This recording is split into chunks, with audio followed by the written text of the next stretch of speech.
Shabbat Shalom, everybody. I want to say a few words about Nasrallah's speech. Here are some quotations of the speech before giving my interpretation. So, an hour and a half a speech, while Nasrallah denied any connections to the atrocities that were made by Hamas on October 7th. I believe he's lying. He gave compliments to Yemen and to Iraq for their entrance to the campaign.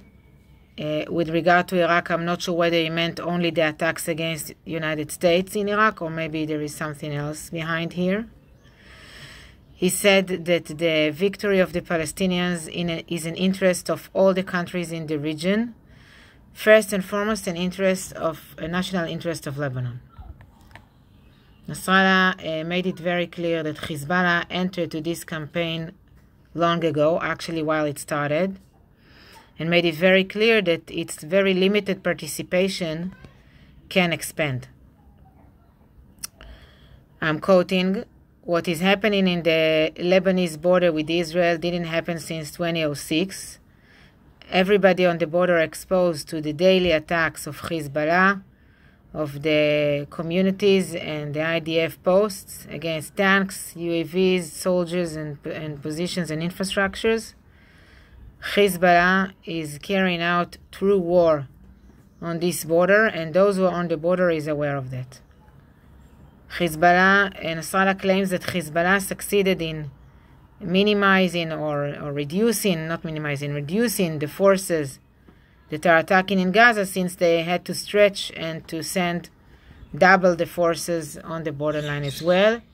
And he views the evacuation of 60,000 Israelis from the borderline with Lebanon as an achievement.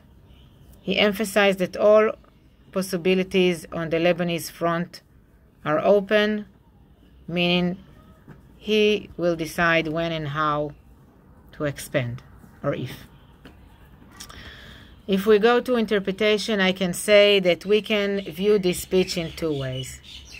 One way is to say that Nasrallah is afraid to enter into a full-scale war with the State of Israel, but yet he is committed to take part in the campaign, and that's why he is preserving a situation of a low-scale war. I personally believe the second option. I believe that if I'm looking at the way Hezbollah, the policy of Hezbollah along the borderline in the past year and a half, and then I am adding what just happened, I think that Hezbollah wants to drag Israel into war rather than initiate the war by itself, as Hamas had done. The legitimacy inside Lebanon is very important for him, especially in his own base. And I think that Nasrallah is no less cruel than Hamas, he is just more sophisticated. In any case, Nasrallah made it very, very clear, and I think in this he is right. The reality on the northern border of Israel today is an unbearable reality. It's a reality that Israel will not be able to accept for a long time.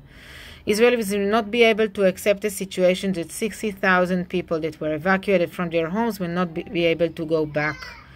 We will not tolerate a situation that anti-tank missiles are launched every day against our communities and soldiers on the border. We will not tolerate a situation that we cannot drive safely in those areas that are part of the State of Israel. And that's why I think that the bottom line is that once we are done with Gaza, and once the campaign in the south will stabilize, I'm not even saying completely end, will stabilize, Israel will have to find a way to deal with Hezbollah, and Nasrallah knows that, and that's why he talked about the option of expansion of the war as very realistic. He actually put Israel in a situation that is unbearable, in a situation that Israel will not be able to tolerate for a long time. And I think this is exactly what he planned to do, and this is exactly what he wanted to achieve.